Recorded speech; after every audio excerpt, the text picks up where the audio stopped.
right.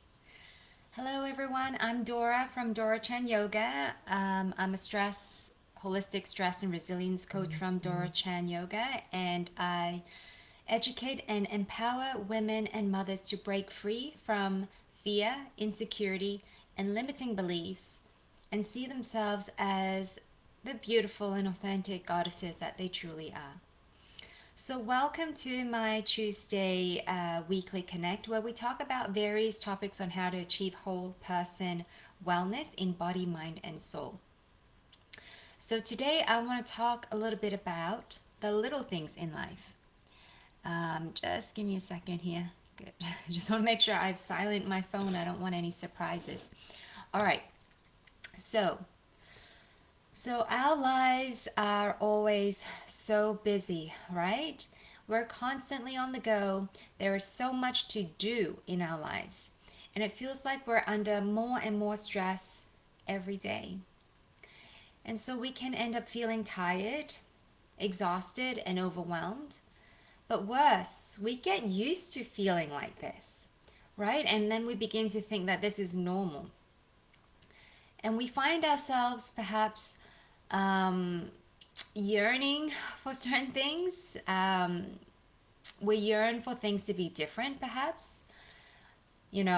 Something wild like, oh, if I wish I could win the lottery or something, right? Like we want to change our circumstance. And then we think that, once we can change this, whatever the problem is, if we can change it, then all our problems will magically disappear. What happens is when we are stressed, we tend to focus on the one or two things that are perhaps going wrong in our lives.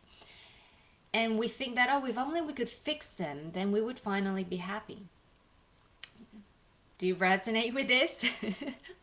If you do, don't worry because you're not alone. We have been programmed to look for what's going wrong in our lives. But just because this is common, this doesn't mean that this is helpful or even healthy. So, a couple of things happen when we are focused on the negative things in our lives. Firstly, this distorts the experience that we have of life. As the influential American psychologist William James once said, my experience is what I agree to attend to. Only those items which I notice shape my mind. So, in other words, we are what we attend to. We shape the experience that we have with the world, not the other way around. So if you're always attending to all the things that are going wrong in your life, then it's now, it's pretty understandable why you would feel miserable. As all the information that you are receiving, or more accurately, all the information that you are focusing on, reaffirms how miserable you feel. So, by you focusing on the negative, you are constantly paying attention to all the bad things that happen to you.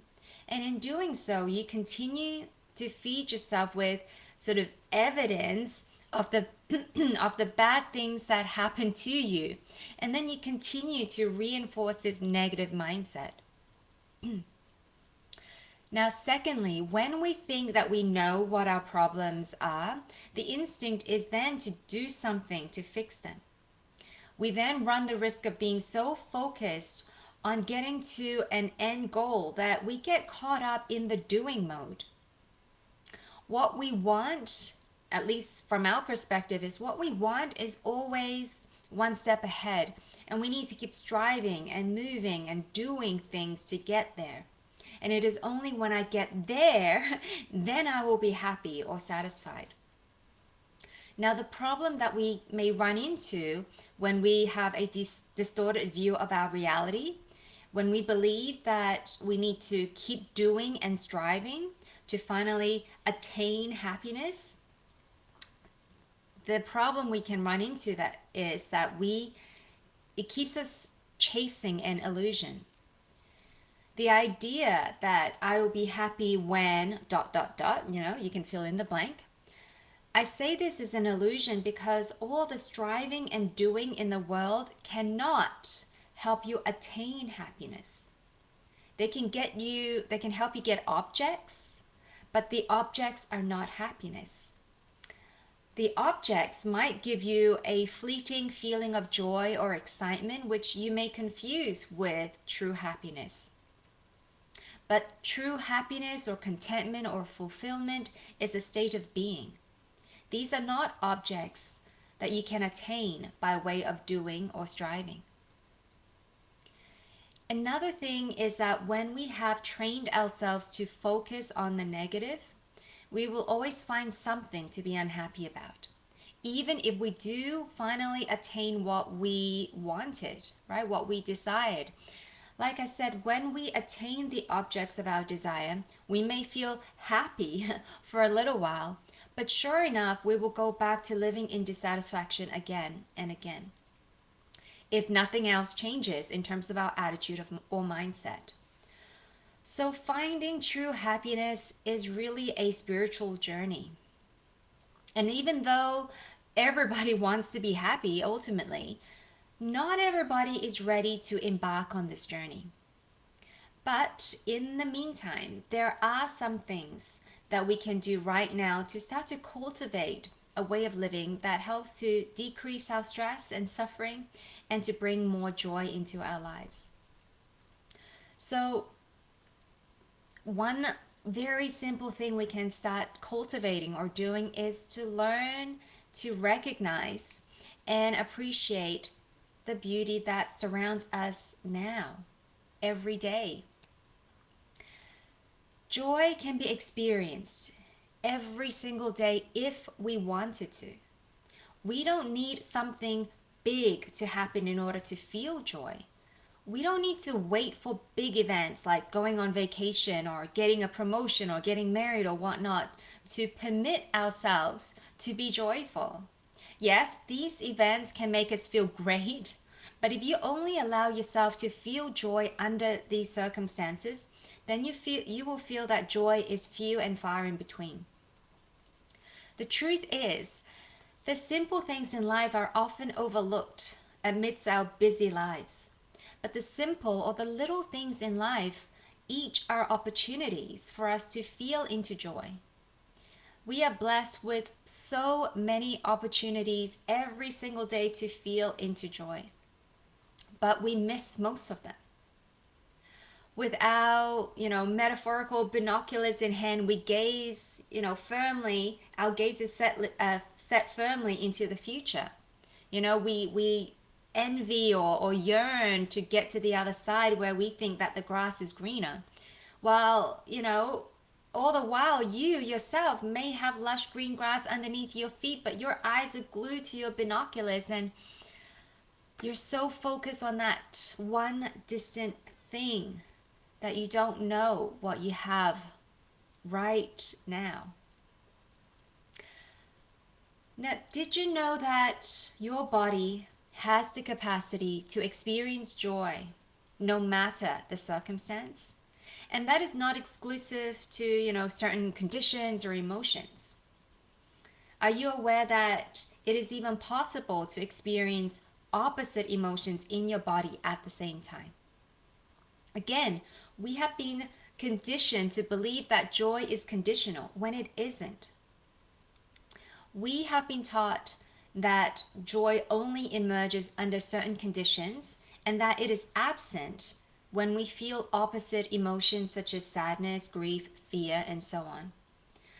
But the truth is, it is not the world that is stopping you from feeling joy. Most of the time, it is you. You are the one that's in your way, in the way of your own joy. So start cultivating a new way of living where you permit yourself to feel more joy. Take the time to enjoy and appreciate the little things in life. All you need to do is to be present to it. For instance, when was the last time you really savored your cup of tea or coffee in the morning? Not just to say, oh, this tastes good or it feels good, but to really, really feel the pleasure in your whole body. What about, the nourishing and relaxing feeling of being in a hot shower or a hot bath? You know, allow yourself to drink in the laughter of your children, maybe playing in the distance. Feel the warm kiss of the sun rays on your skin, or feel the cool breeze on your face on your daily stroll. When was the last time you noticed your breath, without which you could not do anything else? We skip over all of these little things every day. We take them for granted so that we can get to the bigger things in life. But what if we were doing this all wrong? What if happiness is not in the big things, but actually appears from the little things in life?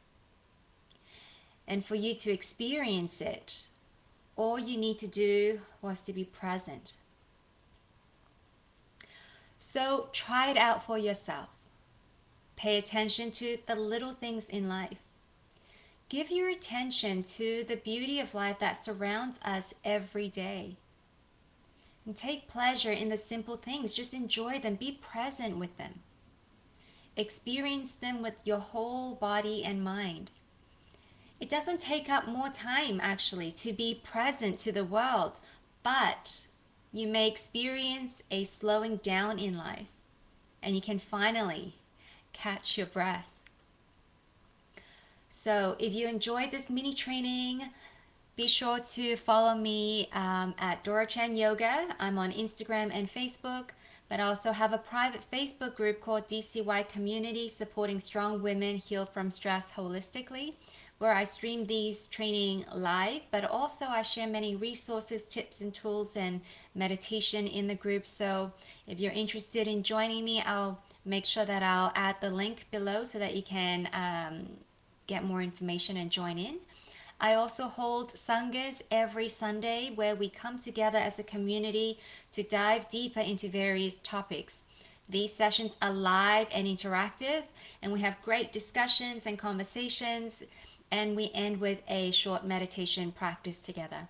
So if you are interested, I'll also drop the link below so you can find out more, or just reach out to me and I'll be happy to tell you more about it.